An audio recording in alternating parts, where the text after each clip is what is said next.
Okay. Well, on my first homework, I tried to set it up to have kind of where I declared my variables in the um, initial part of the program, and I kind of my thinking on that was to have it be really easy for someone to go back in and change what was being offered, right, without having to dig through a lot of code.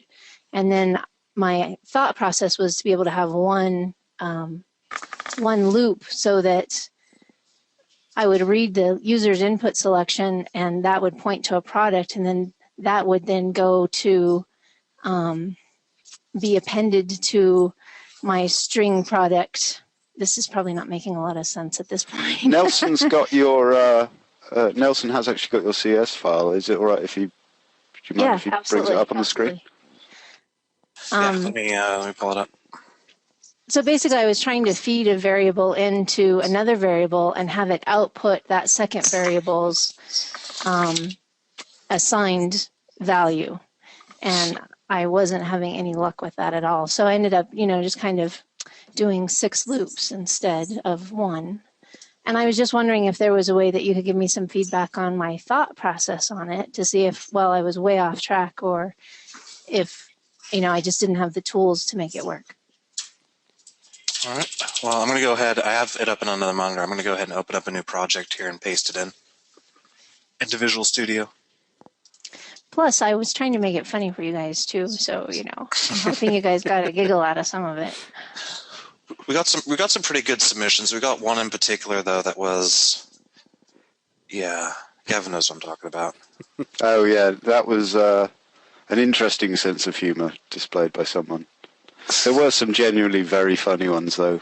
I can't recall who sent them off the top of my head. We had, 89 people submit homework for week 1? Yeah, it was 89.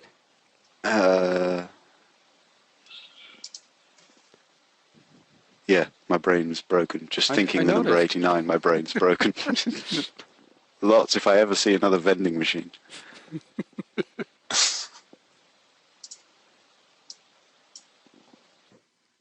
How's it coming, Nelson?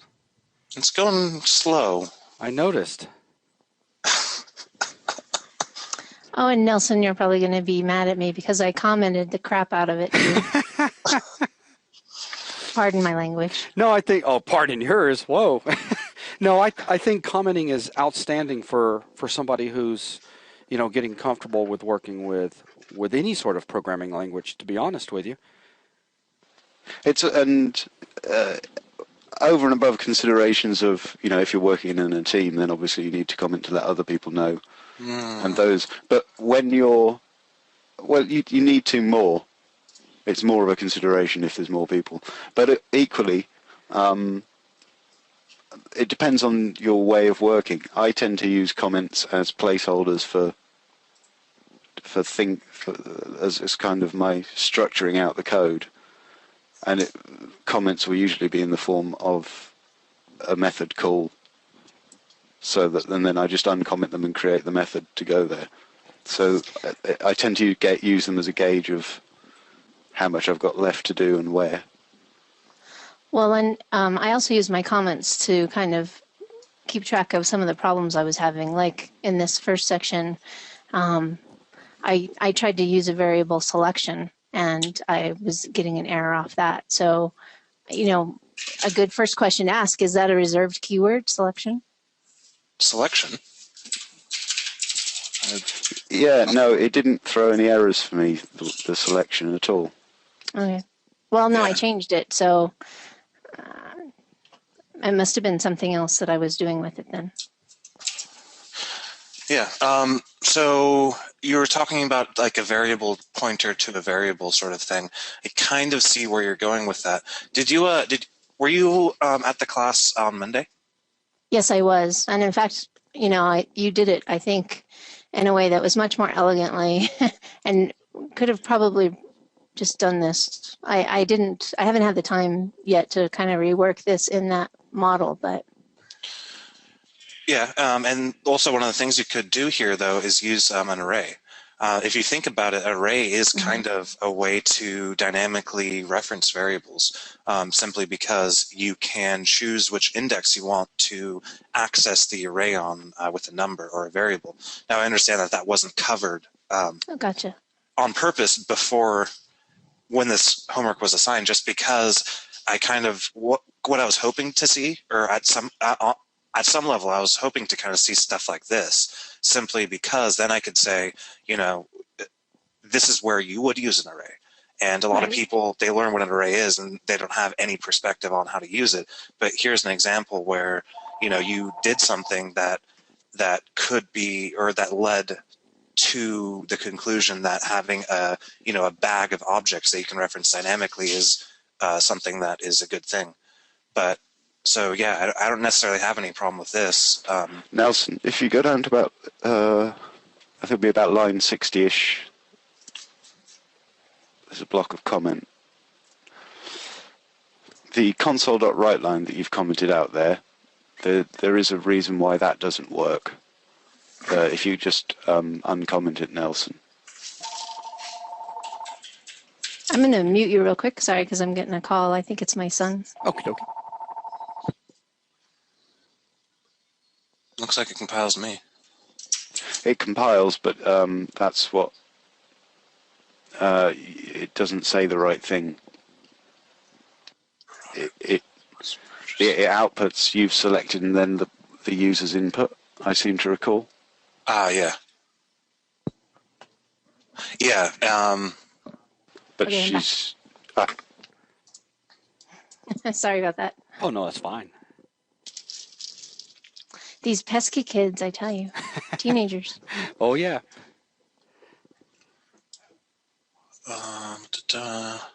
But does that sort of answer, or at least answer your concern as to how far? Yeah.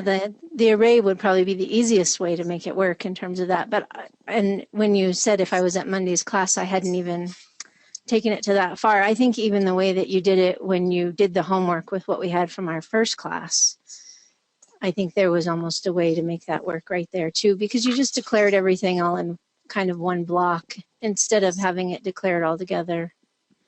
Yeah, kind of the pattern, I mentioned this in the class, but the pattern that I would identify is, all of these blocks of code, it's all very similar. So if you identify the variables that change in all of these blocks of code and then do the calculations of the variables in another block of code, then you just need to do this logic once. So that's a common way to refactor this sort of code. But I see that it's funny though that you already have this little bracket syntax, which just happens to be the array syntax too. Okie dokes. Well, thanks. Did you want to just cover the problem with the console write line, Nelson? As far as why it doesn't return? Well, right, because purchase is equal to the string literal product plus purchase selection, which is going to be just the number. So, yeah, there's no way in C# to say, select. See, and there is in some languages there is a way to do something like this. This is valid in Cold Fusion. You could do variables product dash plus purchase selection. So basically you can append your selection onto the text. Basically what I was trying to do, so see I declared all my products as product 1, product 2, product 3, right, through product 6, and the user inputs an integer number 1 through 6. And so what I had wanted it to do was then read that and append it to that, but then output what I defined that product to be. Yeah. But when I did I could get it to append, but my output always stayed at product 6 or product 4. It would never give me that, it was chocolate covered espresso beans or the BSG Viper. It would only give me that product and the number. Yeah. And that's just in C#, there's no way to do that. Okay. But like in some languages there is. Even in languages where you can do this, I would still recommend using an array instead, where you would say something like, you've selected products, and then use the bracket syntax with purchase selection. And then if products was an array of strings, then this would output what you expected it to. Great. And you could even have, because I tailored all of the line outputs, all the text outputs based on the individual selection. You could even have that be in another array, right? As far as the cost? Yeah. Or the text response that was fed back, right? I mean, an array can be literal text as well, can't it? An array can be a collection of text. It can't. An array can't be. You can't assign an array to a string, but if it's a string array, you can assign individual items. So, such like Think of array as meaning a bag of. A string array is a bag of strings. Right. So for example, when somebody selected product 2, which was the boxing banana, and then my text outputted where, well, congratulations, he's a little bruised, but at an excellent price. I could have that text be put into an array as well, right? Yep. You could have something like product names, product descriptions. So then this would be product description. Or why did I do that? I know how to code. My awesome product 1. And then you could also have something like int product costs equals new int 6. Product costs 0 equals 23. Gotcha. You've got an error. I do. See, I'm used to ReSharper doing that for me. But yeah, this is a definitely a possible solution that you could have used.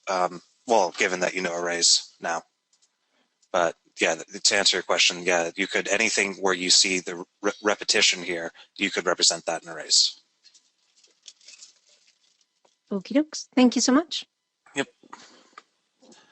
And well, one other thing, what we're going to be getting to, I can't remember which class, but there's also ways to create composite types, meaning we can create a custom type called product, and then only have an array of products, and then every individual product item contains a name, a description, and a price. So once you get there, or once you get to that point, that makes the code even more straightforward. Which is more in line with a database, right? Where you have a key and then the associated properties that go along with that key item. Yeah. Okay. All right. Thanks, Nelson. Mm-hmm. It was nice finally getting to hear your voice, Jen. Thanks. You got a very cute voice. Okay, I'll go ahead and mute your mic. All right. Well, we'll try. There we go. So we had another question come in a second ago over on the, actually a couple. Nelson, if you take a look over on the questions panel.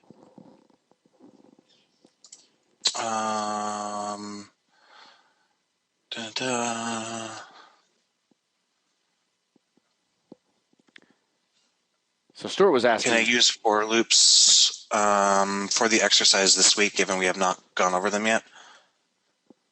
If you know for loops, I mean, that's actually up to Gavin. Well, this is something that actually is it actually warrants a small discussion, because it is a question of what you aim to get out of doing the particular homeworks. I found, a lot of people found, it seems, that their first instinct, if they know code, say in C++, or if they know more C# than this from other sources, is to reach for shorthands that they are used to using, which is fine. And I'm talking about things like dictionaries or structs or any other way of solving this.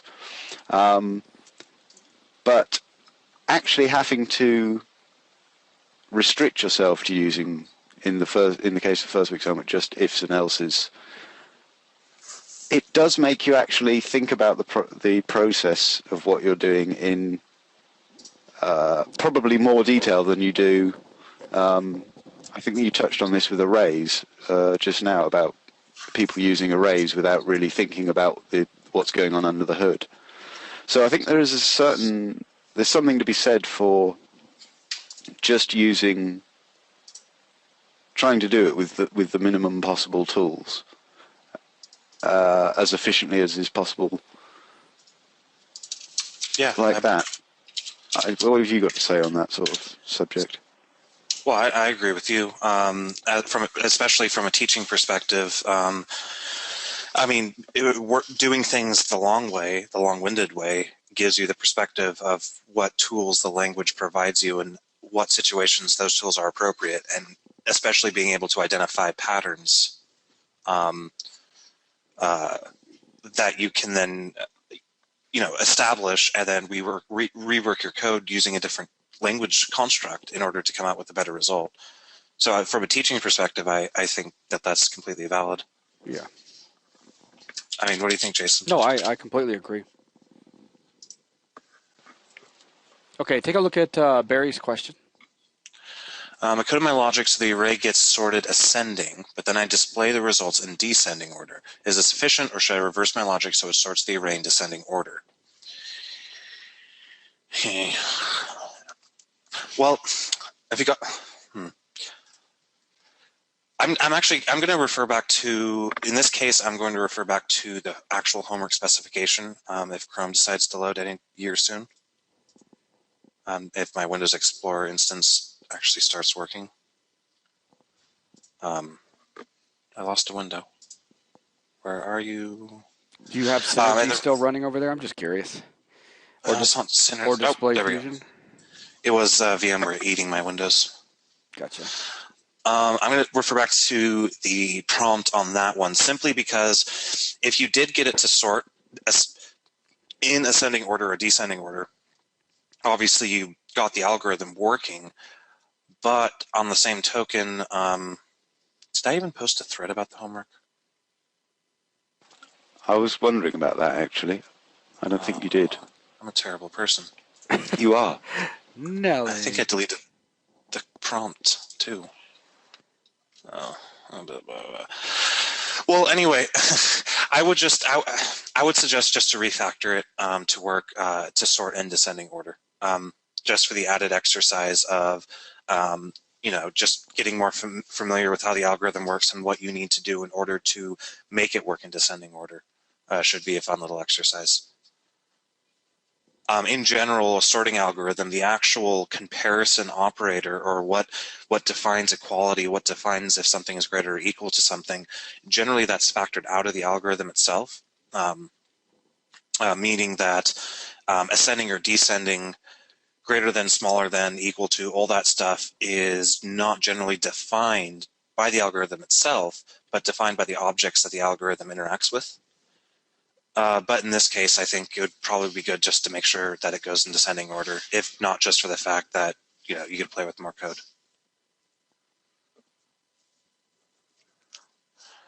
Does declaring a throwaway variable before a loop as opposed to repeatedly inside of a loop make any difference? I'm not sure I understand that. If you were to declare a variable repeatedly are you referring to... Let me, I think I understand. That was fast.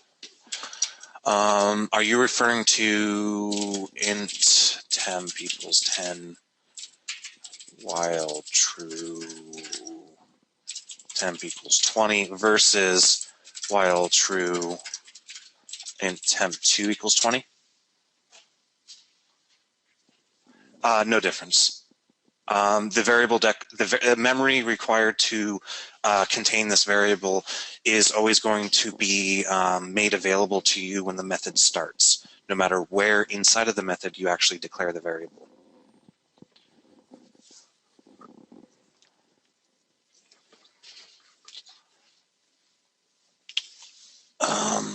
Segfault did point out something interesting. I don't know what you think about that, though, Jason. I'll let you make the call.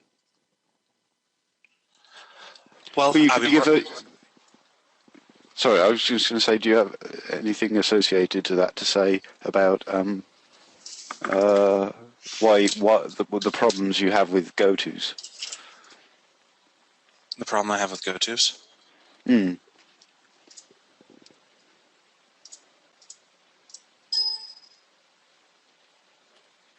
I mean, do you want me to say why I have a problem with go-tos, or Gavin? I don't know. I don't know Sorry, first. muted.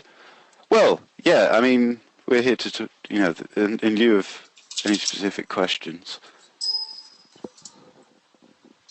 Well, the problem with GoTos is simple. I mean, it just makes, for spaghetti code, it makes it very difficult to follow and read code Yeah. because you're having to jump all over the place instead of it being in logical blocks.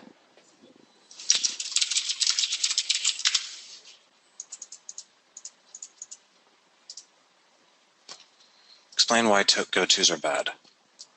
What's that fault said? They abandoned me when I was a kid. What? But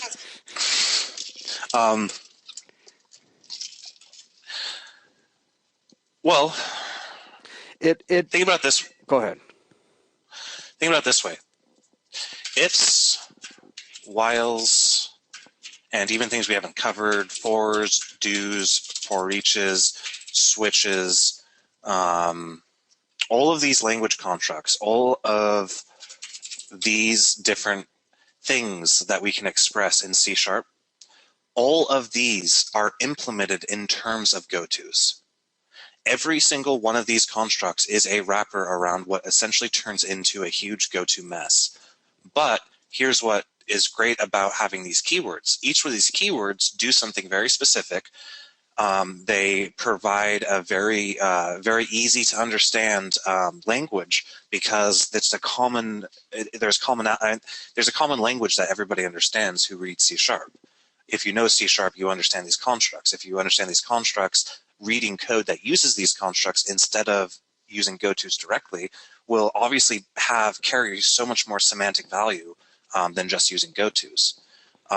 They have all these constructs have constraints. If you see an if statement, you know that it's going to do a conditional. If you see a while statement, you know it's going to be doing looping. Same with for, do, and for each. If you see a switch, you know it's going to be doing conditional. With a go-to, you don't know. You could have a go-to that you just use in the place of an if. You can have a go-to that you might use in place of a while, but that code carries absolutely no semantic value and it's very, very difficult to read for no reason, simply because all of these different language constructs exist to make it possible to write code without go-tos. And was that a straightforward enough? Yeah, I think so. It just felt like something you should get off your chest, really. Well, exactly. It's a matter of understanding for humans. If you, I mean, hey, look, because there's no real specific question. If someone has a very specific question right now, I'd be happy to answer it.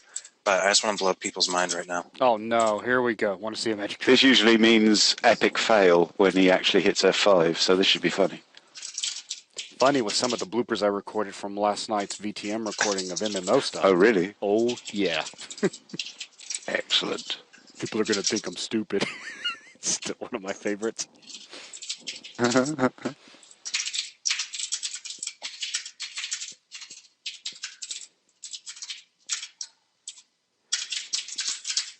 Segfault, MMO stuff's coming good. We're now getting back into a routine of getting videos recorded. So we put up a handful of them yesterday, and we've got some more to put up tonight.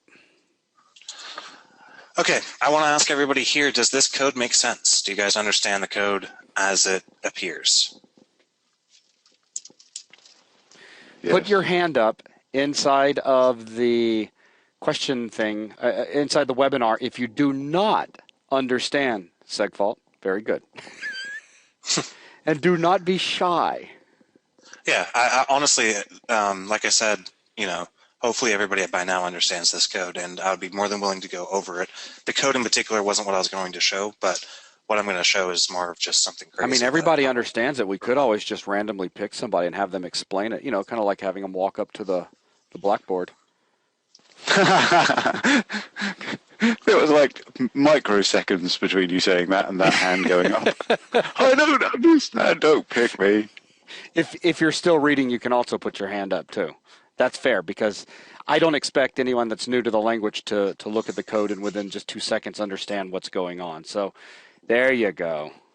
See, we this honest feedback, this relationship that we have, it's important. You could go ahead, get rid of your system.link, system.text. And you can get your args out of there as well if you really want to simplify. Get your args gone. See, usually ReSharper does that for me. Yeah. We don't want excuses. We just want action. Segfault wants to learn COBOL.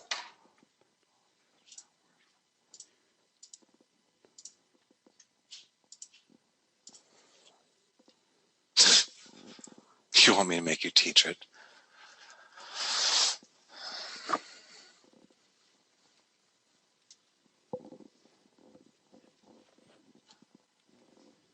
And if anybody has specific questions about this code, it doesn't actually do... Don't try to look at this as a working program that actually performs a useful action. It doesn't do anything. Really? Yeah, it's a pretty useless application. It looks like a backing vocal generator.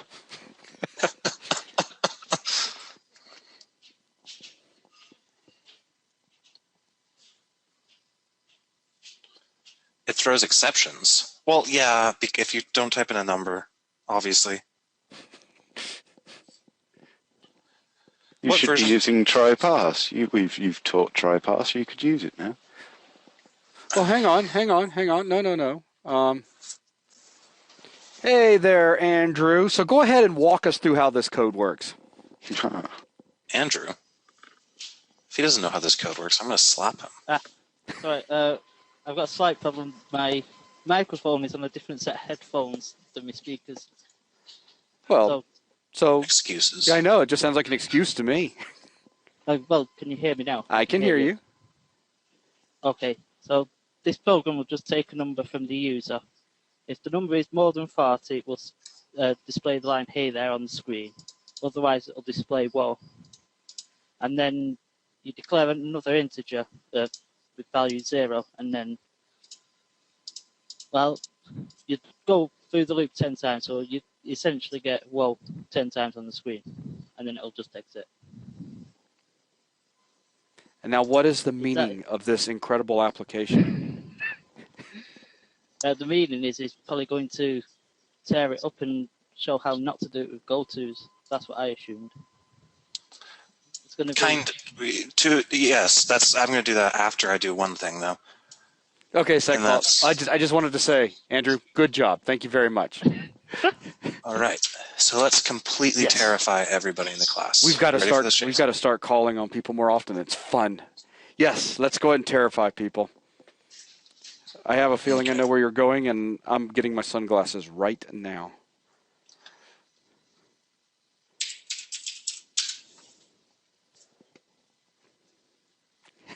I so knew it. This is where we get to look cool, and you guys get to go, what? If you guys all recall, those of you that truly are, again, new to coding, one of the things we discussed in the very first day of the C# 101 course was the difference between native and managed languages, where native languages get compiled and you have an executable that will run native on whatever machine it was compiled for. That architecture, the CPU architecture, will understand that native language and what it needs to do. The operating system is responsible for getting that application up and going, if you will, and then letting the application do its thing.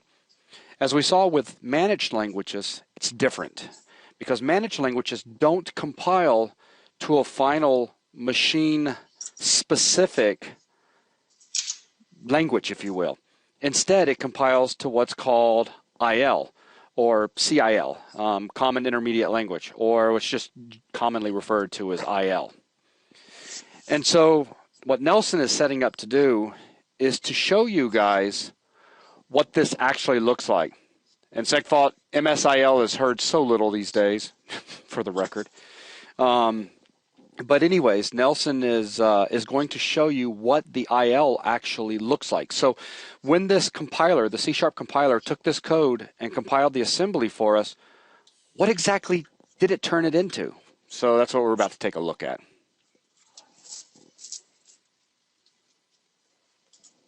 If it loads.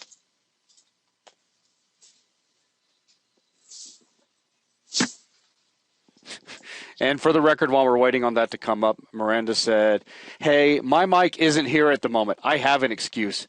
Now, if we were able to actually see what happened, she unplugged her mic and chucked it out the window just as soon as I started calling on people. So she's being honest. She no longer has a mic there, but it was there.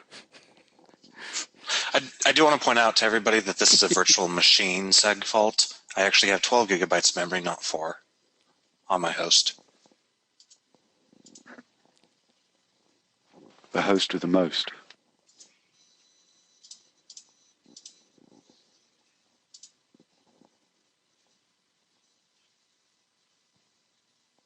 Do you have something else just destroying your computer today, Nelson? I'm running 2 VMs on the same drive, which is really not the best thing. I just have a regular 7200 RPM drive, and I run multiples all at the same time while recording and doing all sorts of other things, and it runs nice and smooth. See, I think what you need to do, Nelson, is have a stern word with the person who picked out the actual specification for your computer. Because they obviously don't know what the hell they're talking about. No, they do. I mean, I don't know what you think on that subject. Where are you? What? Is this my program? Why is it compiling in release mode? Are you stupid? Where's my... Where? Wait, what? Where's my... What is going on? Where's my build manager? How do I select my build type? Oh, I hate Express so much. Project? There's no... Wait, there's no way to... Whatever. Okay. Anyway, so I just opened up... I just opened up my... This is his executable that was compiled.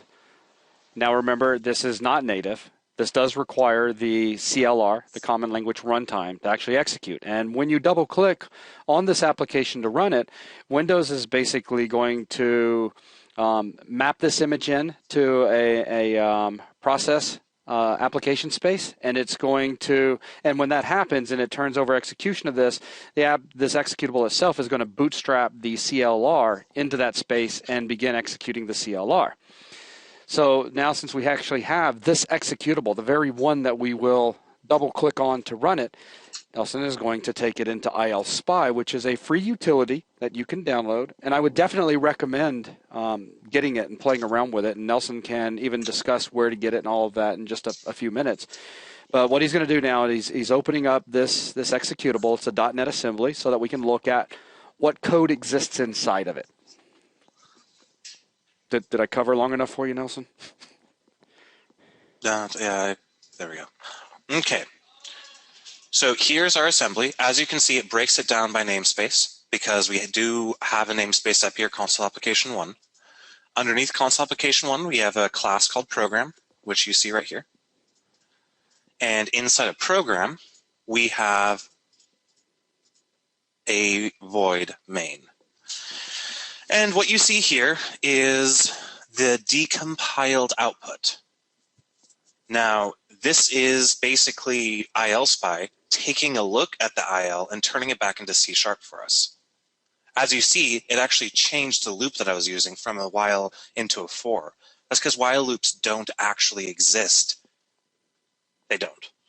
while loops are imaginary. So it's same with for loops, same with if statements, same with else statements. They're all imaginary. And What what I about wanted for to, each? that's imaginary. Okay. And the reason it's imaginary is when I switch over to looking at this code in the actual IL, this is what we see. Now, what's important about this is this IL that you see right here. This is the actual IL that the CLR sees. There is no if statement. There is no while statement. This is what code with gotos looks like. Because IL has no concept of ifs or whiles or for eaches or anything, the C# compiler turns those constructs into IL that uses essentially gotos. You'll see right here how we, here's, for example, our looping mechanism, where we're looping over by performing a for each. This comment right here is something that ILSpy put in for us because it wanted to. Sorry, what is your looping operation? Just IL002A? Well, no, this entire thing is a looping operation. That's a label for it to jump back to. Yep. You see every single instruction has a label. And yeah, no, I've spotted that now. Okay. And then, for example, you'll see the if statement up here. You'll see the if statement, right here, where this says, okay, if BLE, so if whatever was loaded previously, which is 40, and load local variable 0, if that's less than 40, which is the second thing that was loaded in, then jump to this instruction, which completely bypasses the call to system.writeLine. So that's how the if statement is implemented. It's just a go-to. You'll see right here the loop starts. So we load in the local variable at the 0th index. We do that right here. stlock store local variable 1, and then we do another comparison. And if this comparison is go away. If this comparison is true, then it's going to go ahead and jump over here into this code. And then if it does another comparison, it'll jump back and loop and loop and loop, continuously checking the condition every iteration and deciding to end the loop or not.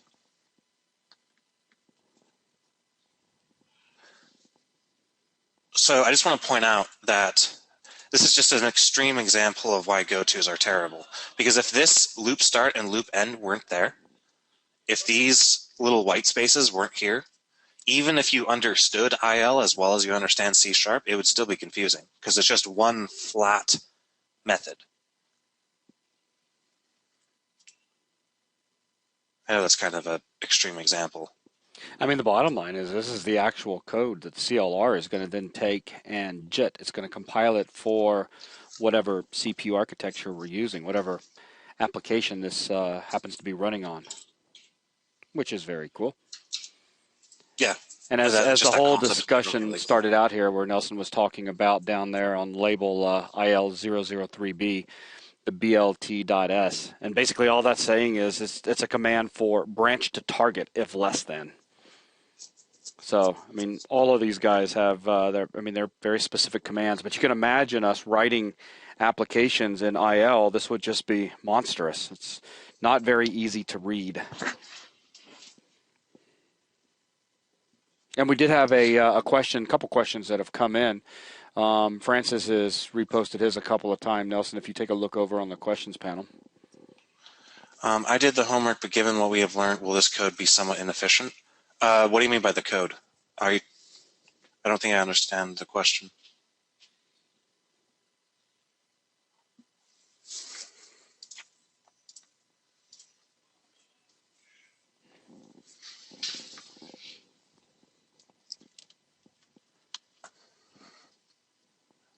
So the bubble sort homework.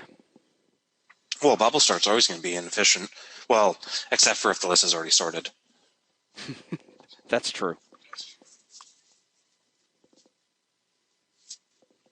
I mean, are you asking if the algorithm itself is inefficient? Because it is an awfully inefficient algorithm.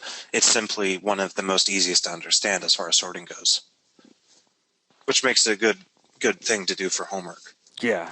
And also, yes, it's probably worth pointing out that list.sort won't pass the homework. Yeah, or .order by. Mm.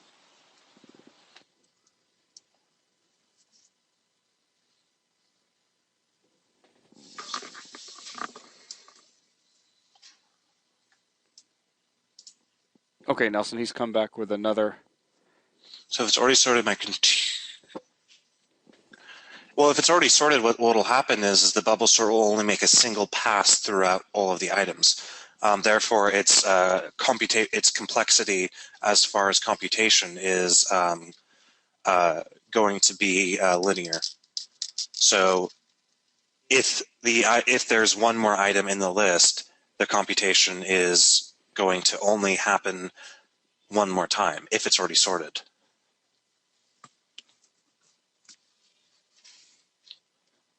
Oh, sorry, it's not constant, but it's linear.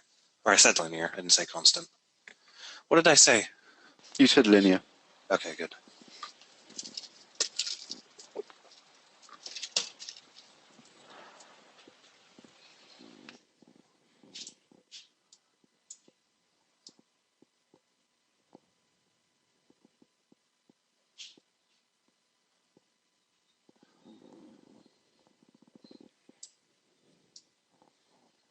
I love that Segfault types exactly the same way he speaks. I think.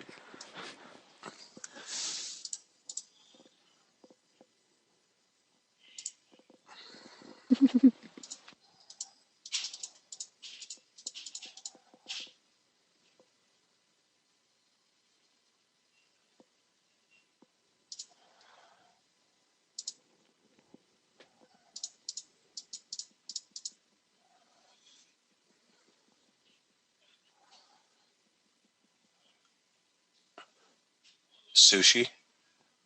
Chinese food? Sushi isn't Chinese. No, that doesn't say sushi, that's why. But, you know. Oh, sush. Maybe I'm just hungry.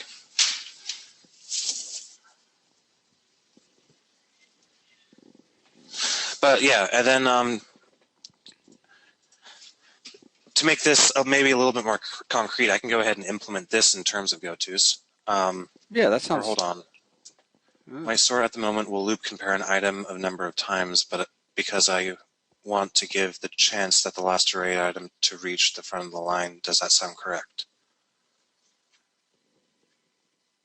Loop compare the array items a number of times.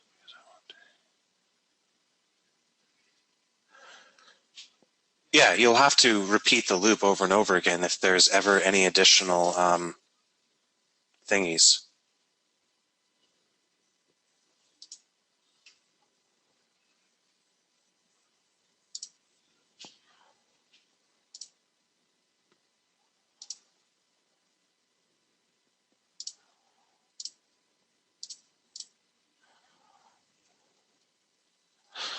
Okay, so basically I'm going to go ahead and say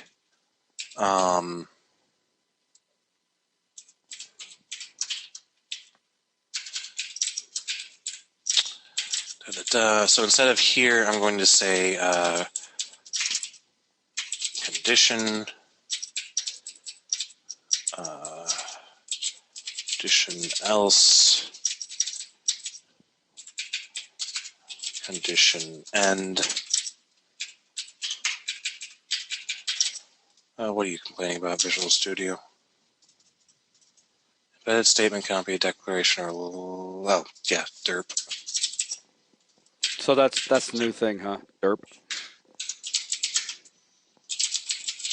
I've said derp before. I know, but now you're saying it constantly. Well, maybe I'm just failing more often. That does seem like a reasonable reason. Derpy Nelson.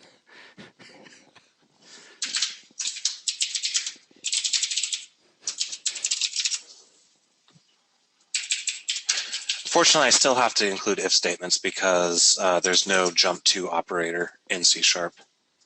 but the while will look even worse.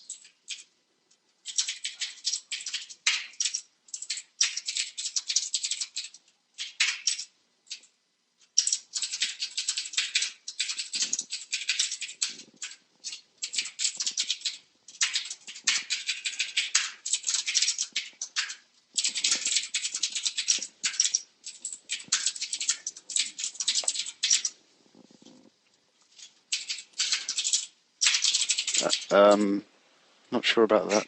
If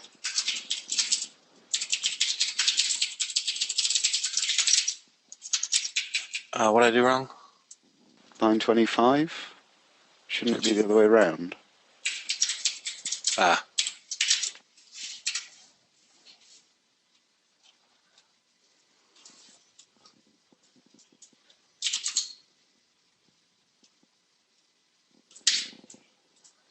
So there we go. And then if I were to format it the way Visual Studio wants me to format it, or no, never mind, Visual Studio formatted it properly. I'll make sure that it did, though. Yes, it did. Okay, so look at how ugly this is.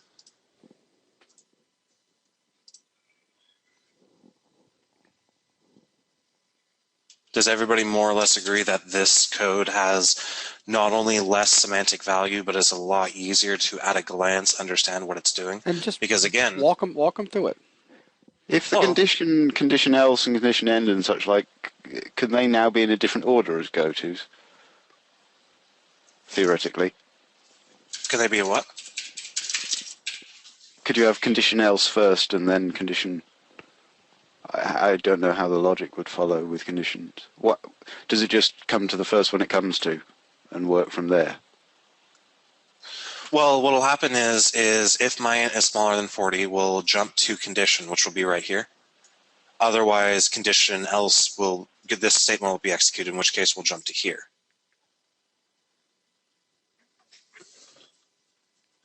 The names are irrelevant. Yeah, they're just labels. Yeah, the names can be anything we want. Sorry, I was muted. And what I'm saying is, can you change the order that they're listed in, the go-to statements? The order of the go-to statement below, or the... You're talking about the... Can you take lines 18, 19, and 20 Yeah, you're talking about and the move block. them below line 22? Yes. Yeah. Yes, you can. Yeah.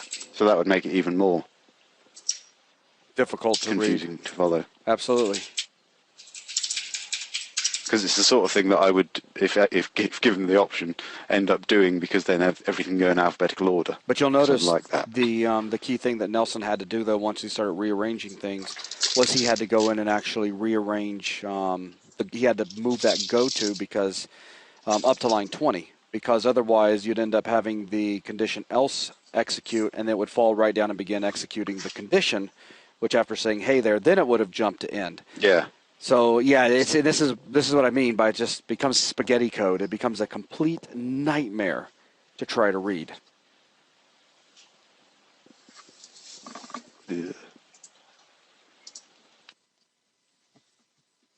Yeah, remember that this is a simple example. Yeah, really. But it already is. It already is a pain.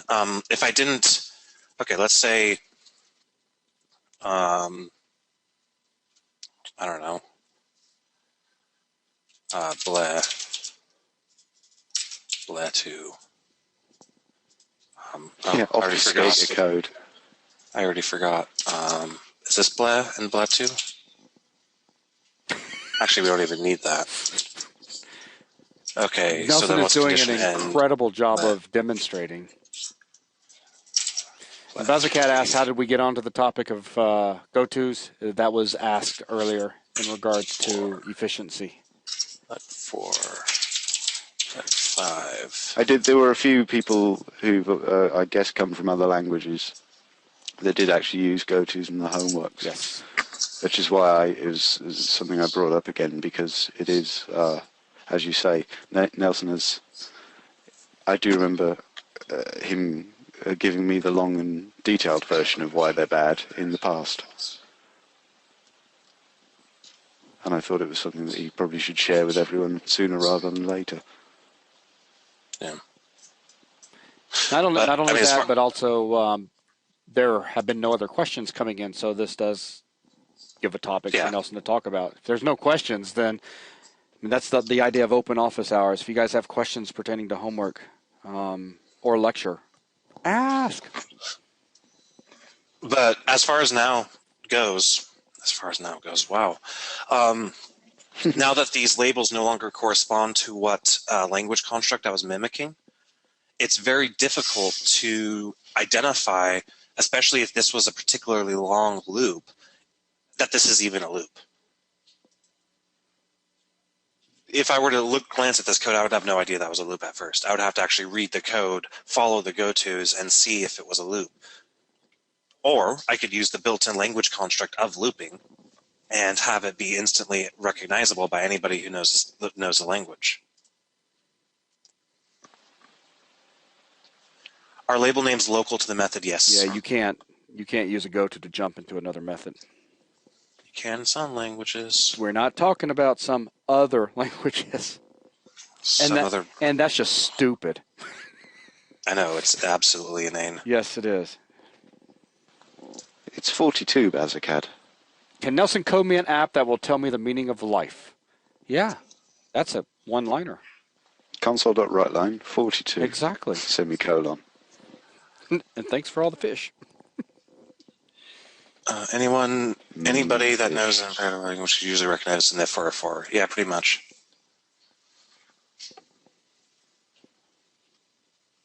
Except for Cold Fusion.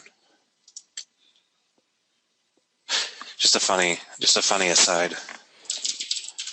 In Cold Fusion 9, the latest release, this is hilarious. If you were to do a CF script tag,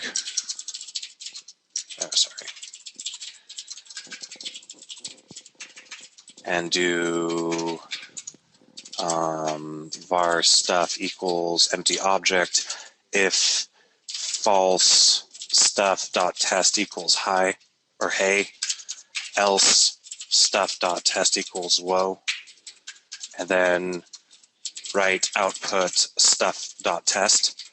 Guess what? Stuff dot test is undefined. Okay. You ready for this? Bring it on. Stuff.test is now whoa.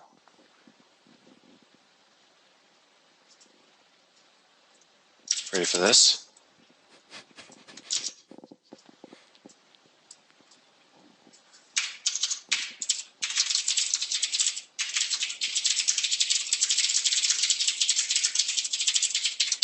This gets written.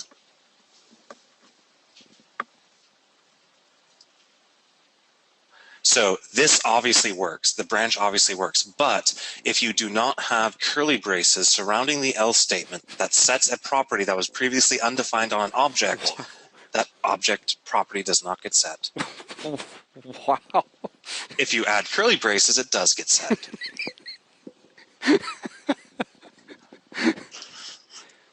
That's just one of the examples of why Cold Fusion is terrible. Oh, do you want another thing? Another awesome thing about Cold Fusion? It passes arrays by value.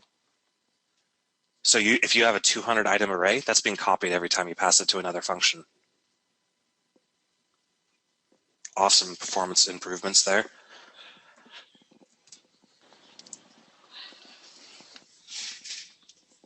Yes, people do have to use this, sadly. Note that this bug doesn't actually exist in the in Cold Fusion 8. It only exists in Cold Fusion 9, which I thought was hilarious. Are you serious? Yeah. It's not a bug. It's a feature. It wasn't buggy enough. See, in Cold Fusion 9, you can't, or in Cold Fusion 8, which they did fix in Cold Fusion 9, you can't use object literal syntax to pass to methods. So I can't say a method and then pass in an object literal like test equals whoa. I would have to do var test equals whoa, a method test. Just fun stuff like that. That's horrible. They fixed that in Cold Fusion 9, thankfully. Okay, yeah. So go ahead and get rid of Notepad. Let's do some other stuff. Nobody's taking advantage of question time. Well, let's just find out how good these guys are. Let's start with NATO. Hey, NATO, how's it going, man? Let's turn your mic on. Hey, Chris.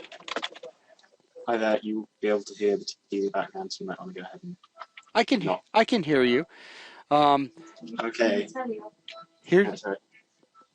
Oh, the telly can stay on. Here's what I need for you to do. We're going to switch over to your. God. Oh God, yes. We're going to switch over to your screen. Okay. I might be very. Go ahead. But I might be very laggy because I'm reading like about 6 different things. Okay. Well, we'll give it a try. So don't worry, Miranda. He'll get the opportunity to hide stuff first. It'll actually ask him. So Nelson, go ahead and switch over to NATO screen. By stuff, I mean UDK and Photoshop. So it's not bad. We're going to find out here. I would say something terrible if we weren't recording. I'm sure you would.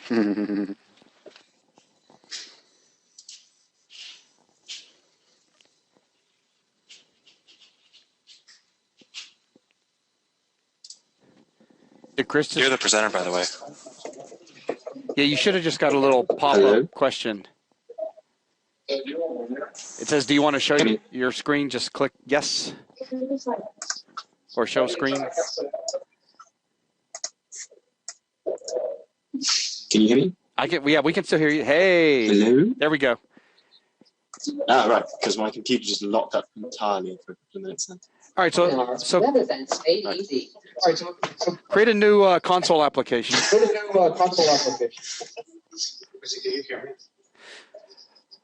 Oh, go ahead and I'm gonna. All right, I've muted Chris, so that should help with feedback here in just a second once it gets caught up. Test, test, test.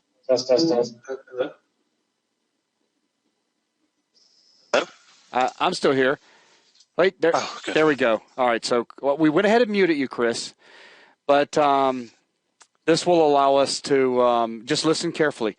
So if I wanted you to write a very quick program that asks the user, I want you to say, how many numbers would you like to enter?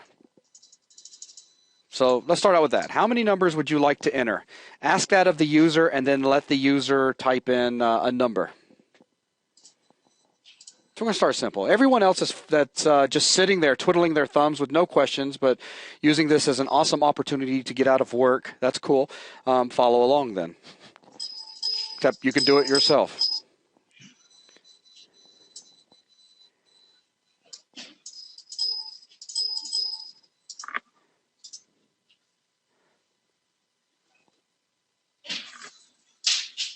And one more. And okay. So go ahead and do a console.writeLine.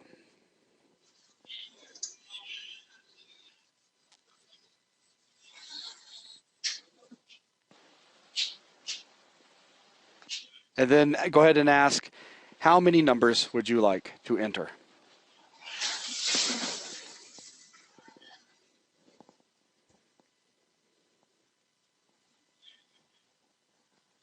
And we don't have to be too picky on spelling. All right, so... So for a capital L. Well, all commands and all types, methods, they need to be right. So go ahead and get the information from the user.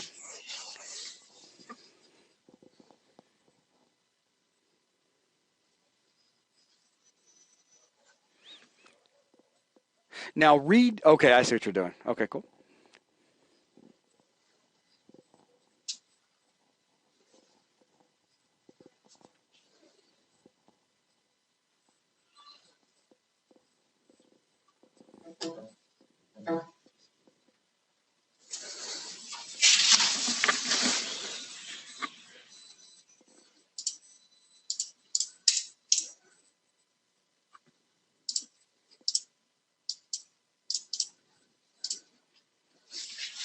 Okay, now let's make sure we turn that number into an actual integer.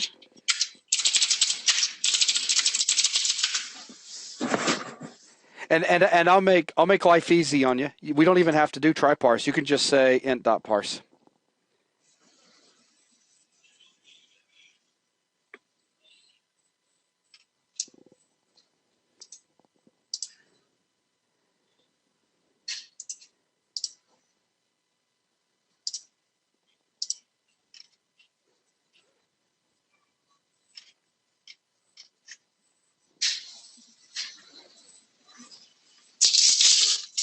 Now remember, we got to have a number of numbers. If we're going to take this approach, number of numbers needs to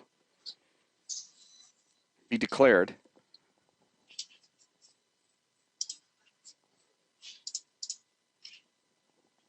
Okay. Now, int.tryparse is going to return a.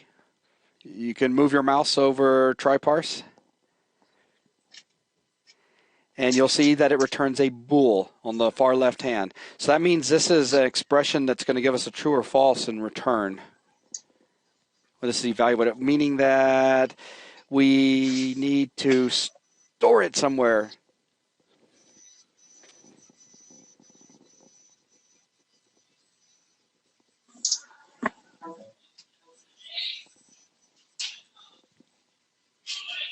So we could declare our own bool and have the result of that stored in it, or you can just put an if and put that whole int.tryparse inside an if.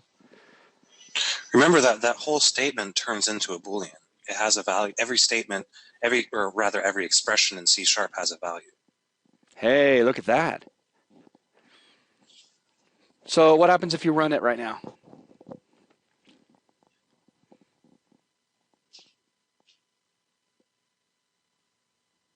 Exactly.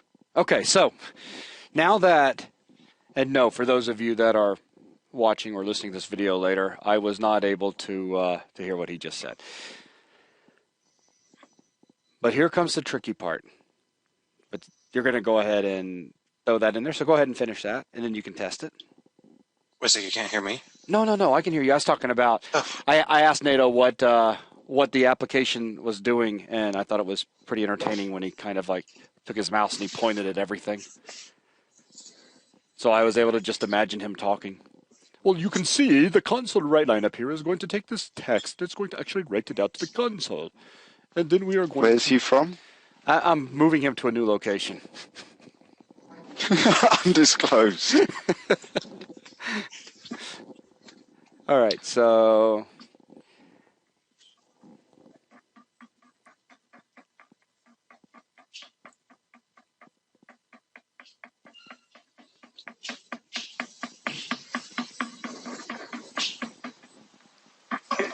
Nelson? Gavin? I can't hear you, Chris, because, hang on, I had muted your mic. Now we can hear you, yes. Ah, right. I was confused, but never mind. Right, yes. If you run this, it will ask you how many numbers would you like to enter, take in a string, check that string is an int, and then return, put that int into number of numbers, and then print out you have entered number of numbers. Okay. And then exit. Okay, so go ahead and run it. Verify that actually does work. There's going to be there's not going to be an error if I enter a number. That will one if I don't enter a number because I've not put in. Mm-hmm. You entered 1. Okay, so we verified that. And now you're just going to put in some... Because I don't have an else, right. It's going to go, oh no, it just doesn't do anything. So here's what I'm wanting you to do. So listen very carefully.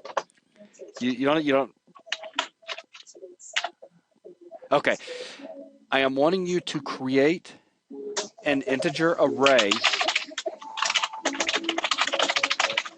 So I don't forget. So no, that's cool. So you're going to create an integer array with the number of elements specified by the user with that number of numbers.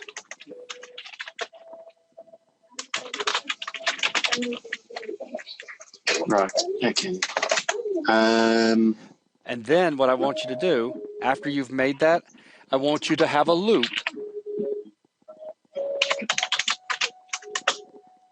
And I have not muted you, Nelson. You're still unmuted on my end. Sorry, no, that was me. I got confused. I was hearing the TV from Chris. Yes. Because he was unmuted. I thought it was Nelson. But I want to make sure Chris gets this part, because I want you to loop the number times that was given by the user, and I want you to ask them, enter number 1, enter number 2.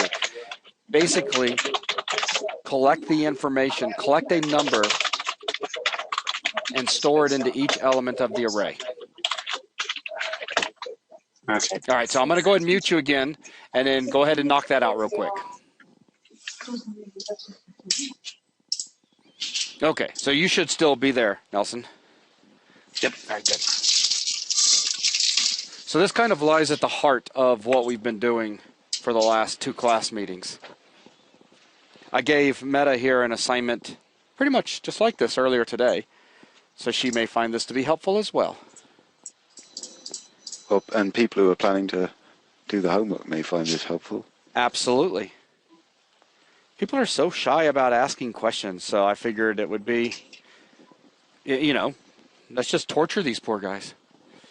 And we all love to torture NATO. Poor NATO. Not really, Chris. We love you, man.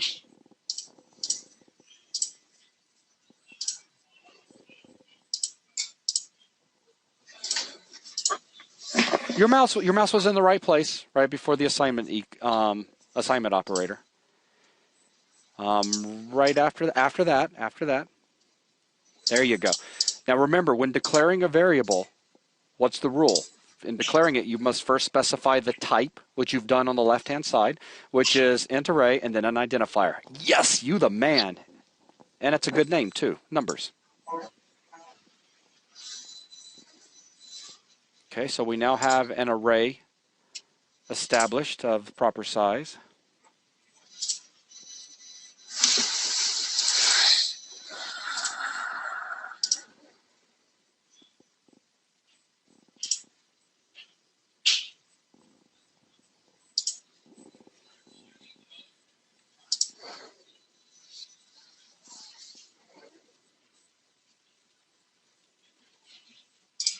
Jason, did you want 2.6?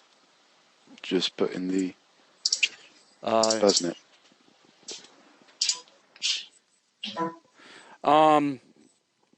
Meta, she is she's one of our in-house students, if you will.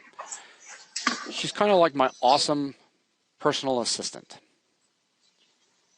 And unfortunately, Suzanne is no longer here, so we're now down to one girl that's here.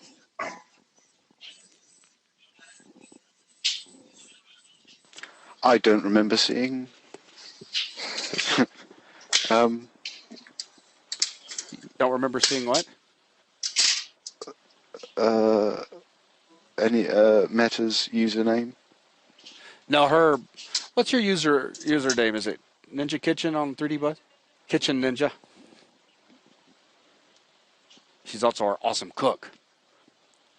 All right. Not all the time, but when she feels like gracing us with her You mean amazing... not cooking all the time or not awesome all the time? No, she's awesome all the time. Sometimes she's an appalling joke. Tonight you shall eat Don't this. you love the English Slop. language? It's because I'm in debugging mode. I'm on dangling modifier alert. Dangling modifier. Nice. Very nice. Oop. You did. Now remember to always read the error messages. You did see the Facebook message I put up for you a little earlier, right, Nelson? It had everything in the world to do with you indirectly. Oh dear.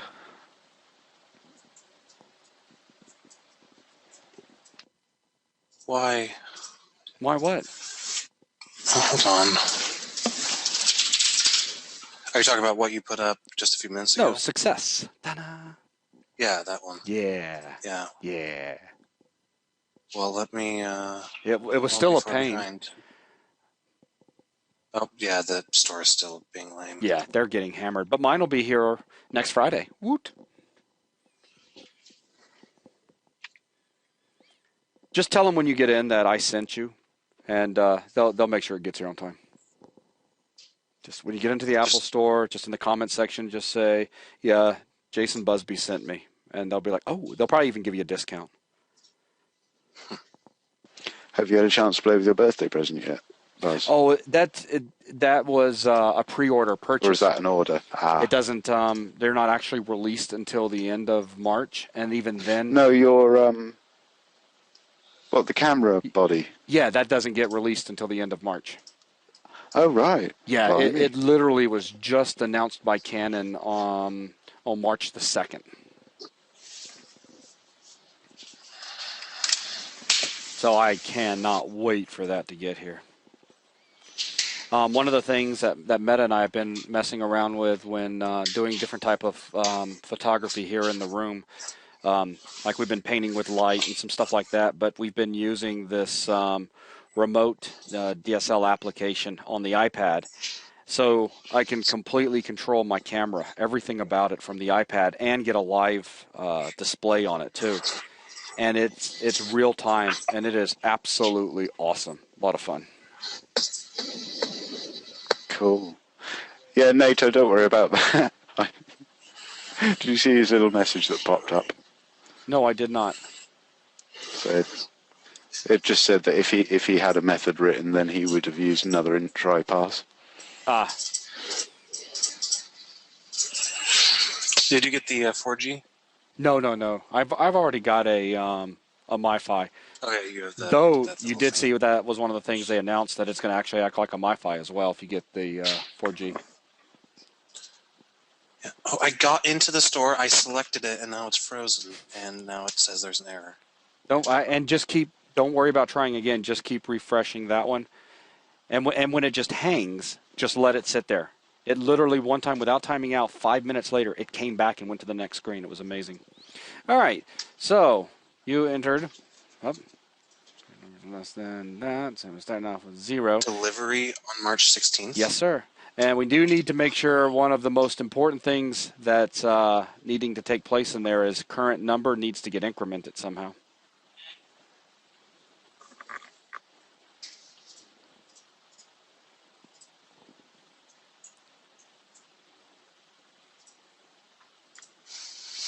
And then, just to make it look a little sexier, we may want to put a space after enter number when you concatenate the number up to it.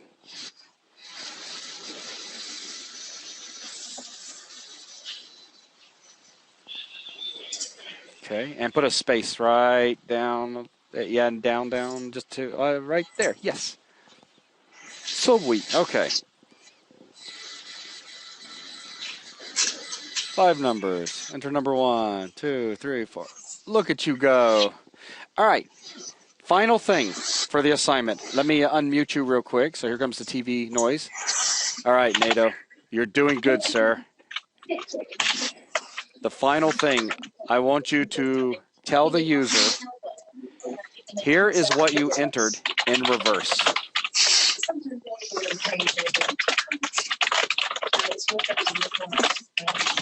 Okay. Okay. So just write this back out in reverse. And I'll go ahead and mute that. All right, so that helps with the echoing. And I know for some of you out there, you know, you'll probably ask, what's the point here? But for people that are completely new to working with both looping and arrays, this is actually a very, very nice, simple example. So it's a nice exercise.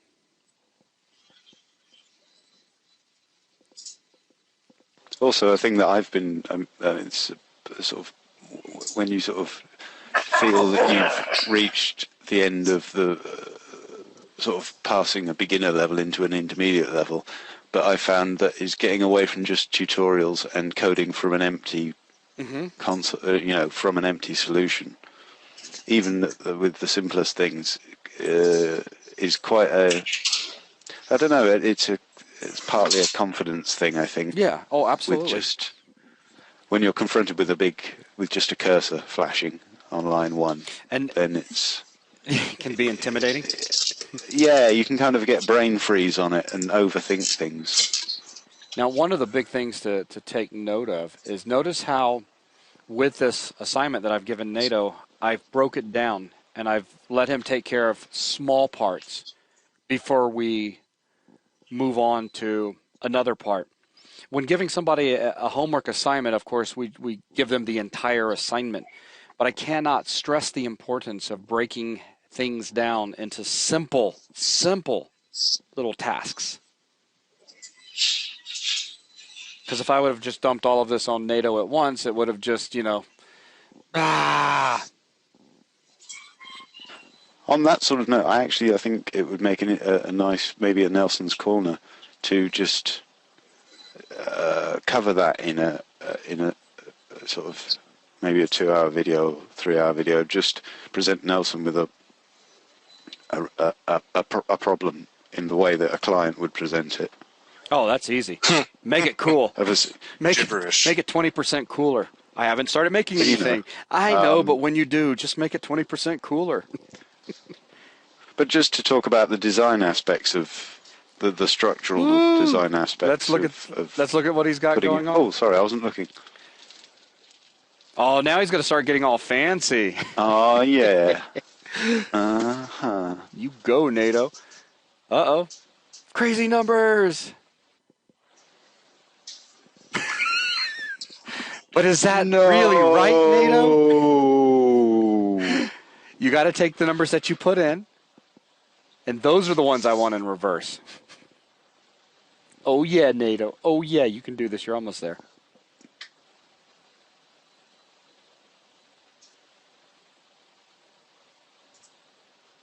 Yeah.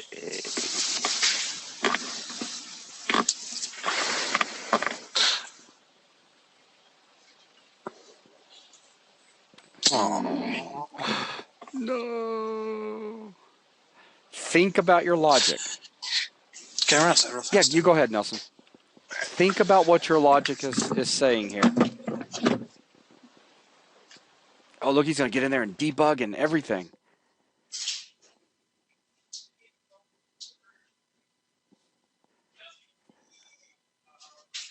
I'll unmute you just in case you're trying to say something. No, I'm just talking to myself. Oh. I'm just running through with my cursor. Okay. I think. Well, start.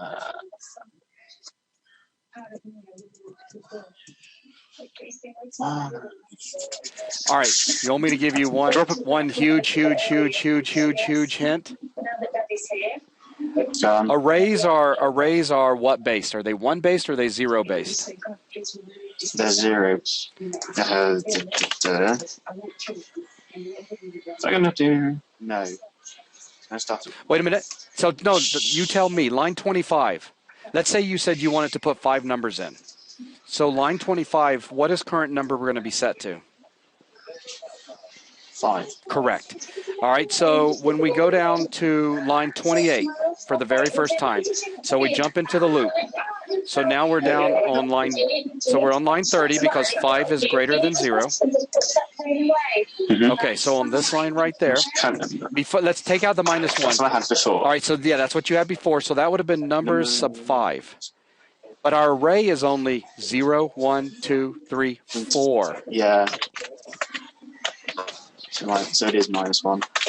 Because then it would go current number 5 -1 4, and then it would be in range. Yep. But or if you just subtracted 1 up above on line 25, then you could just work with current number that way. Or could you? no, because wouldn't it get to? It would get to 0. And by the way, I'll warn you and I'll warn other students. I do little logic things like this all the time just to make your head hurt. I want you to really think. I mean, if you did -1 there, what would happen? Just think about it. So you know you'd start out with 4. I'm just going to get rid of that so I can do that. So I can think of it in. So 4, you'd miss 5. But you've got, you'd miss 5? If you start off on 4, that is kind of like 5, because as Segfault just said, 5 doesn't exist. Yes. But look at, now here's your other interesting logic problem. Look at line 28.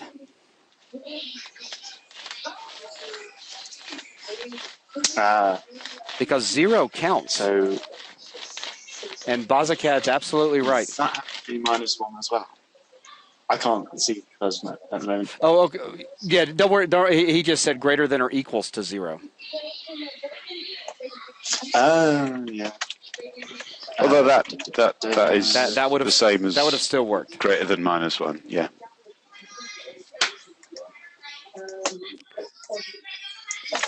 But that was a really good Right. example of pointing out how just think through the logic of what's going on.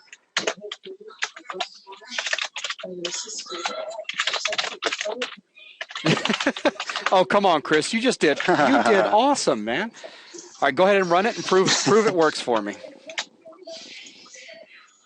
Okay. 3, 10, 15. Woo! Look at that. That was very good. And look at that. Poor Nelson wasn't even here to enjoy your awesome, epic moment. You seem like you're really starting to kind of get a handle on what's been going on. Yeah, I kind of panicked with the sorter. He was one of the. I just sat down, sort of. John? Say that again, Chris.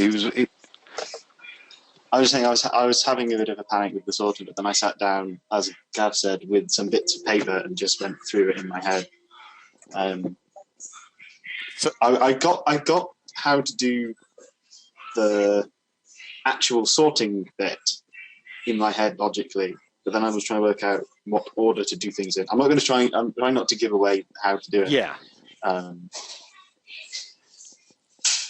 But yeah, I wrote each individual part and then just kind of trying to move them around until it worked.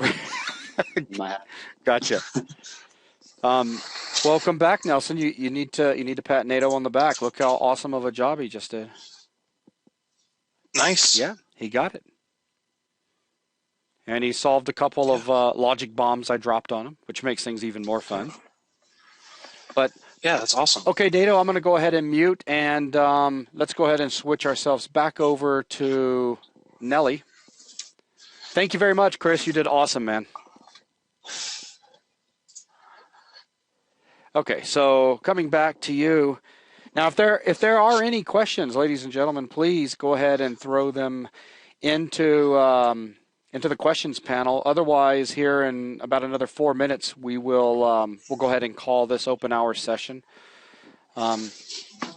Our numbers are starting to diminish off as people are leaving, so I think everybody that was going to show up has shown up.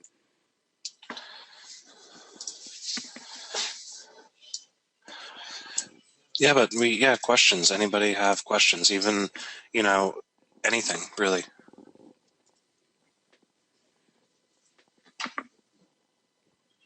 And so Nelson has been working on a web-based BuzzNet. That's been the focus when coding has been going on. You got a big explosion. What is the explosion saying? What explosion? That the debugger's not properly installed? Who? Me? No, Meta. And we can't jump over to her screen because she's actually watching the webinar on the Mac and encoding on her laptop. If she tried to do both on the laptop, it would probably catch fire. But she just tried to run it, and it just said that the debugger was not installed. That is a new one. Yeah, that is a new one. Well, let me take a look at her screen real quick, and we can send her into the webinar, and I can take a look, or we all can take a look. We can't though, because remember, that's what I was just saying. She's not running the. Is it working now, Meta? Okay, if she runs the webinar. Okay, it's working now. If she runs the webinar and that on her laptop at the same time in Visual Studio, it'll catch fire. Yeah, her laptop is on its last wire. Let's see. Toot said, Buzz, could you talk about what were your expectations about this first time open hours, and how did it go for you? Expectations, there were none. I went into this knowing that we were simply going to make ourselves available to those of you that had questions and you wanted to come and hang out with us. I expected on the very first open hours meeting people to be pretty shy. I'm hoping that when we do this again, because I am going to do it again, that we'll have a few more people get comfortable with hanging out and talking and asking questions. So I do agree with Exterminator, who just said that I think office hours will be more important later when the content gets much more complex. I completely agree. Jason, can you look at my vending machine? I would like suggestions. Nelly, you can pull his vending machine up right there on the screen. And that's from Florum. Florum.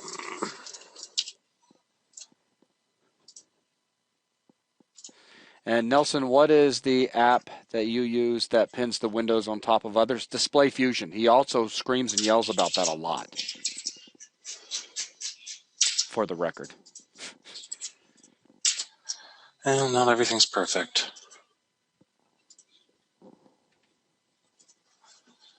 Okay, so what were you looking for as far as the input? Just right off the bat, I can tell you Nelson hates regions. I do hate regions.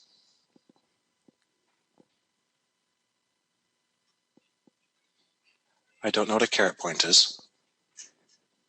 Oh. Would that be CARET then?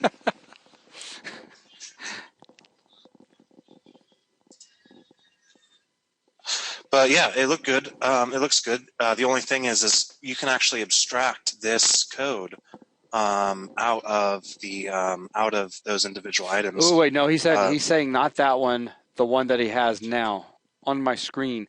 Is that going to be the one with the bubble sort? I mean, yeah, we can go ahead and switch over to Florum's screen if he needs any help. But not if it's about this week's homework. Well, you see, we run into an interesting problem, though. And wait a minute. No, it's still the vending machine. Okay, that's perfect. All right, Nelson, you want to go ahead and flip over to his screen? Yeah. What's his name? Oh, it's just foreign.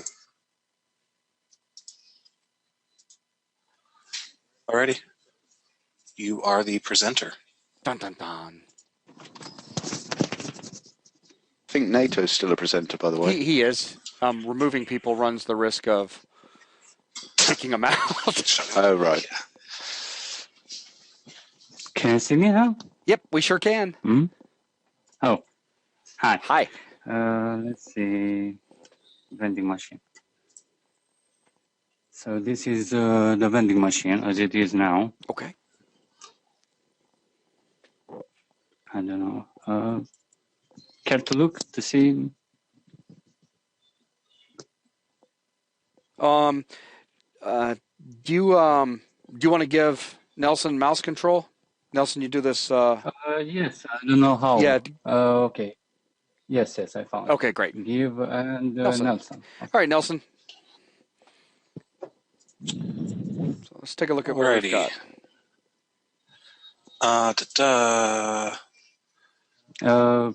The program.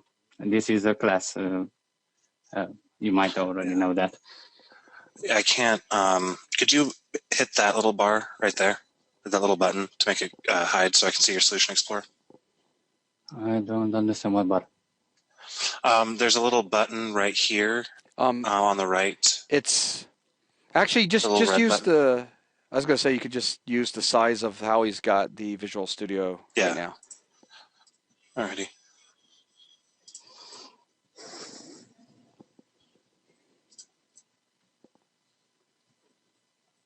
There's a lot of classes. Yes, that's what I wanted to suggest about.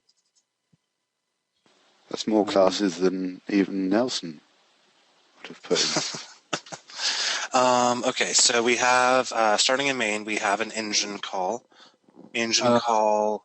I would ask not to go in operations logic, non-operation logic, and text input. because one of them has the sorting algorithm. Okay. Okay. So Okay, so you're using the inventory class to populate the product list. Then you're using menu UI to select the menu, magic NR. Magic number? magic number. Yes, magic number. I first set it at menu number, but I use it in other places.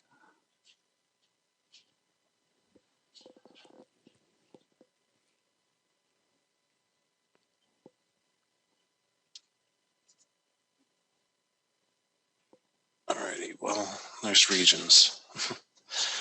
I like regions.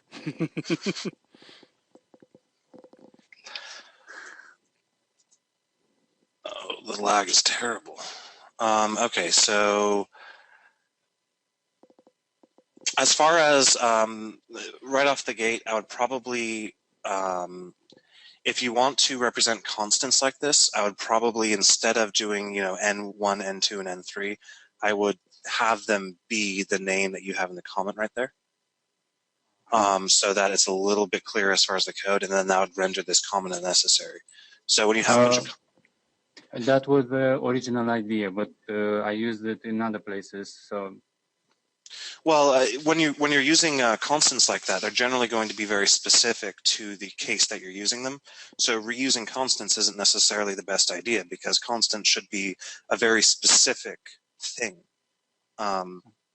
as opposed to something generic, because then at this point they're as generic as a literal number would be. So a suggestion would be to make a different, a static class with constants in it that give it, the proper name, and that would be better than using magic numbers, of course, or literals. Is a static class better than enum? Because I use enum for that. You can use an enumeration as well. That would be good to use as well. Okay. Okay, so you have this message, variable. Oh, The lag is... I forgot to put a plus next to the message. Ah. Or did I? I don't know. So you have these different messages like intro text, how to operate text, and I imagine they are all included in the messages class below. That. Down just a few more. Lower. There you go. Yeah. The lag. So I use. Go there. Go. Give it a second. Go. Give it a second. Be patient. There we go. So I use this class to other classes and as a wrapper for this subfolder. I hope you understand. Yeah, I think I do.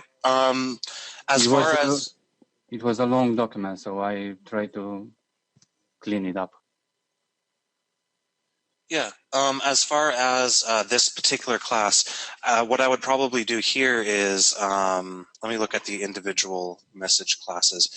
The way that you separate out the messages is definitely interesting, and a good way to separate out the generation of text from the code that actually generates the text. So that the overall idea is good. So for example, this, although message code, I would definitely make this at some point, I would make this into an enumeration. I would either make this an enumeration, or I would make multiple methods called something like, get, or something like, main menu, submenu, cart menu, and so on, rather than, an integer and a switch statement, just to make things more straightforward. The messages, I don't necessarily see this class being necessary, because all it does is it delegates all the responsibility to these other classes.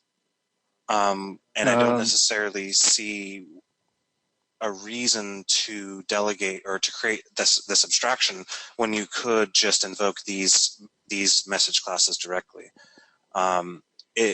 That sort of level of abstraction isn't generally necessary, because if you were to reference those message classes directly, you would get the same logic, the same separation of concerns, the same concept that you've already put together, and I personally like the concept that you put together, but I wouldn't wrap it in another class. I would just have the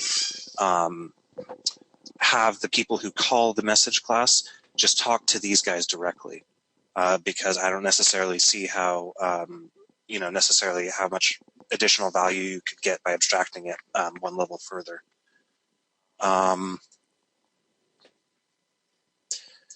So in this case, in this particular case here, I would also probably turn this into a direct console.writeLine inside of the main program. And the reason is, instead of having the messages do the console.writeLine themselves, if you have them return strings, which you do at the message level, these guys return strings, which is good, but the caller of the code should make the decision as to whether or not it should be a console or a file or a GUI widget or a form or something like that. So I would probably replace this particular line, for example, with console.writeLine, and then the receiving message. Yeah, something like that. And that would make the code a little bit more robust. So you have this menu UI, menu select. Let's look at this again.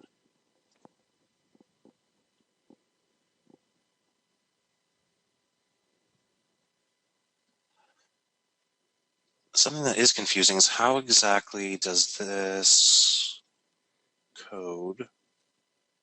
Okay, so menu select doesn't actually do the read line.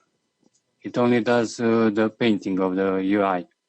Okay. The menu switcher with the text process, text input dot process commands, that does the processing of commands.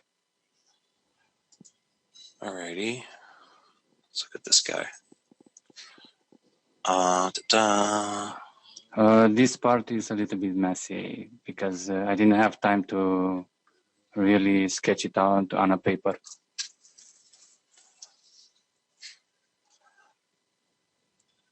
I'm making excuses.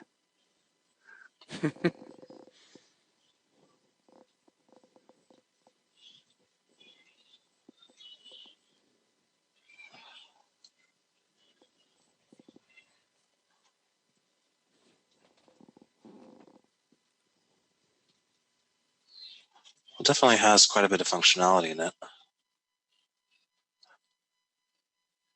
I mean, yeah, delegating the responsibility of parsing text input is definitely preferable than doing that text processing in line with the console.read line. And then you have, I see you have some helper methods down here, such as prod given by client.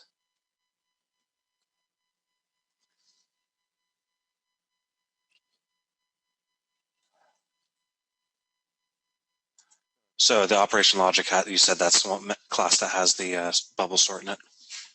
I don't remember. I don't think I implemented the bubble sort. I have a sort, but I don't know which sort is it. It is.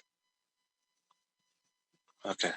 Because I had issues with taking products out of the list, and it was making errors from the list because it had 5 items and then it had 4, so it was looking for the 5th.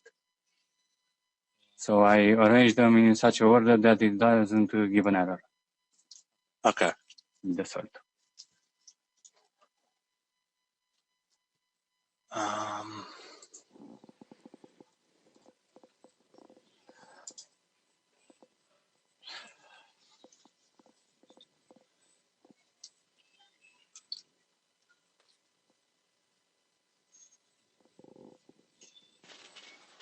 All right. Well, the as far as what you could do even further here is you have a lot of static classes, and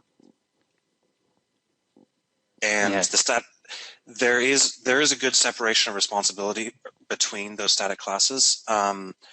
But using maybe a instance class with an interface for every particular view is also something you could do, where each one of these menu items is something like well, I really don't want to type code with this lag. No, and I don't want you to, because we're getting really far away from the confines I set up earlier about staying within topic. I mean, you can definitely give feedback on this, which is fine. I just don't want us to get away and start actually coding out examples and all. Like, No, I just wanted yeah, ideas about my classes. yeah, no, I know. I'm just letting Nelson know so he doesn't start having to code everything out. He has a tendency to do that. Can I just via microphone, just because it's far easier than trying to explain via text? Exterminator Owl, who, by the way, yes, I guess you're probably Australian. It was that became apparent from your code. But I bought a kangaroo, if you really want to know. But yes, basically the files, the file that you write inside Visual Studio is what I want, the CS file, which will be in, if when you create your solution, you name it, in your case, Exterminator O week 2, or whatever it was, C# 101 week 2, then... Can you please repeat the name, because I don't really understood. I didn't really understood the name. What the file name for the archive, zip archive. The file name for your archive will be your own name, plus as per the instructions on the thread on the site. It will be your name. I can't remember exactly what it was. But the point you're getting at is that you're just looking for...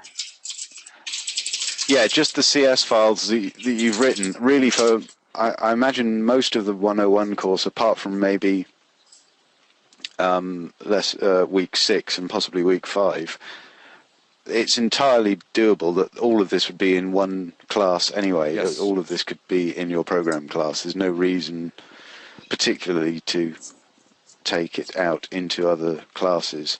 And even if you did, you could still keep them all in one CS file if you really wanted. But the key thing is put it in a folder named as per the thread, and zip that up and send it with the subject line again from the thread to the email in the thread. I posted I want copy and paste functionality, please, Nelson. You'll have copy and paste functionality once we get the web thing done. But actually, what I'd like to do, though... I'm actually, sorry to interrupt, I'm actually Romanian, not Australian. No, he was... No, the person who was asking the question is Australian. Oh. I thought my comments looked like an Australian. No. No, Exterminator AU. His vending machine sold... And that's why Australian things. I'd like for us to go ahead, Gavin, and jump back over to Florin, because it was a bit confusing with with Nelson looking over his code and then with you coming in with an answer for him, which he just said thanks, so he's in good shape now. But I do want us to finish with helping Florin out here with the little bit of feedback, just so that we don't get people too confused. So, Nelson? Yeah. Just as far as, just general comments about this code, I see exactly where you're going with this, with the separation of responsibility, which is definitely a good thing. It's just, remember that separation of concerns doesn't necessarily mean that one piece of code can't know about another piece of code. It really means that one piece of code shouldn't know how to perform the operations that another piece of code knows how to. So some of these abstractions, like I've already said, the message in particular, this abstraction isn't necessary. Your messages classes are good, but the abstracting them away into another intermediate layer will just cause more code. That, along with the constants, if you turn the constants into domain-specific enumerations, I think that would make the code readable. But like I said, I see where you're going with this as far as separating things out, and that's definitely something that you would want to strive for, especially with more complicated applications. But on top of that, readability is going to be something that's critically important. And as Nelson was just flipping through some of your classes, some of it was just very difficult at a quick glance to understand what was going on, without having to actually put some thought into it. Of course, it helps that you've got comments in here, but using enumerations and constant names that are very specific to what they're doing at any given moment is far better than setting something up and then reusing it all over the place, which could easily lead to confusion. At least that's my thought. I don't usually do that. Okay. Thanks for the input. I don't usually do that, but I was in a hurry to catch the Tuesday homework deadline. Okay, gotcha. Because I came from work, so I had to quickly do it. Okay. I missed it, but yeah. But no, it's definitely good to write code, just in general. Yes. Once we get into instance classes, or I think that a lot of instances, you could use instance classes with interfaces to clear things up even further. Yeah, agreed. But I definitely see where your mind is at, and that's good. Mm-hmm. Thanks. And you said you missed it. Just the cutoff date? No, I submitted a basic homework, and then I had to go to work, so I didn't have time for Okay. I sketched a part of the application, I see. the messages, and something that looks well thought.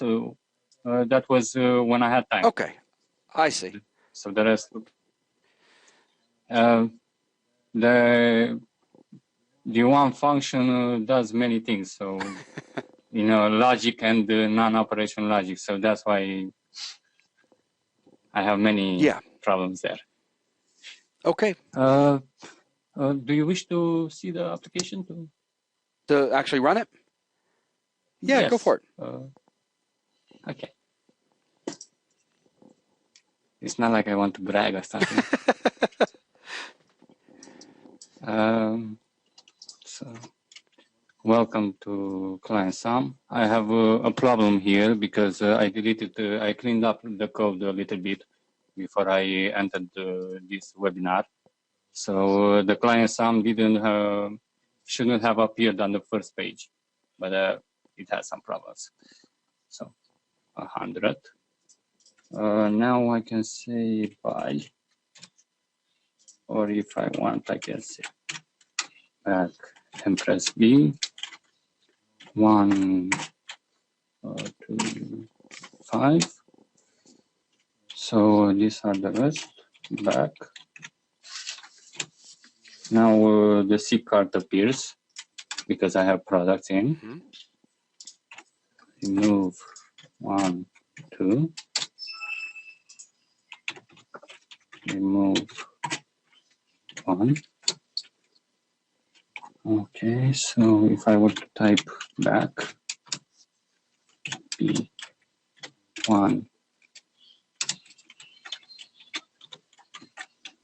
If I were to mistype, nothing happens. I will introduce some messages. Back, C card. By that.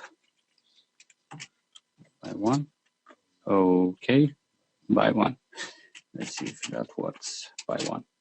No. Okay, some problem is there. Yeah, because it should just be B and then whatever number. Yes, like I said, Yeah. I deleted some bools from passing functions.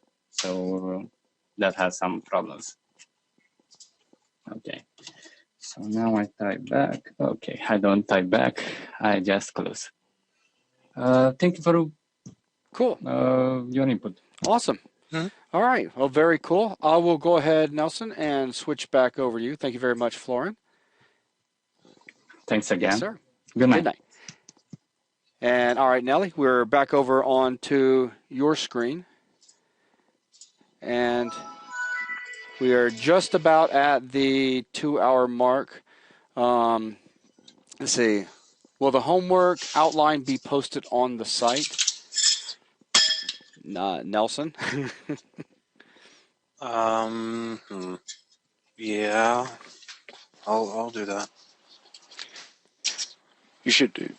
Gavin's welcome to do that too. Yeah, well, you can just give... Well, if you can give me it, I'll post it.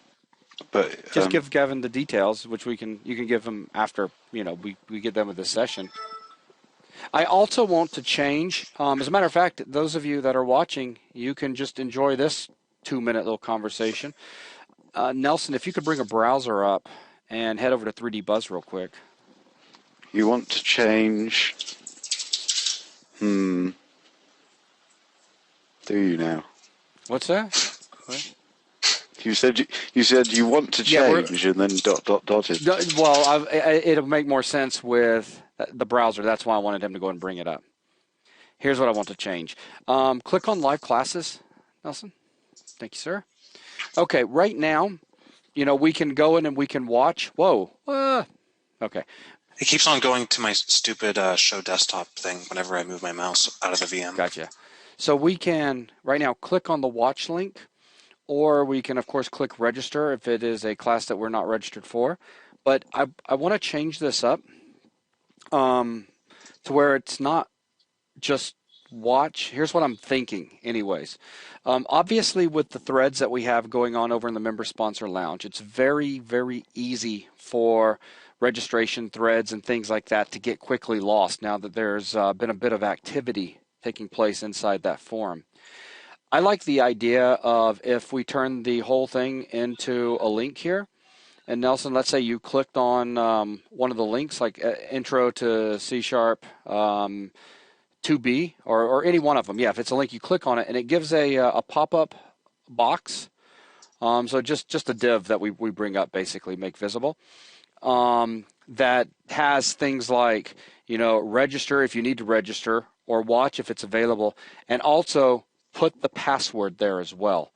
So the nice thing would, once we got everybody comfortable with this, everybody would know to just simply go to the calendar for what current day it is. They can click on the link. It would give a little pop-up window, and they'd have the password that would show up 5 minutes before class starts. Or they could click and go to the pop-up and click watch to watch the video. We could put the homework there too, or at least a link that pointed to the thread that had the homework in it. So it makes everything reachable from one location.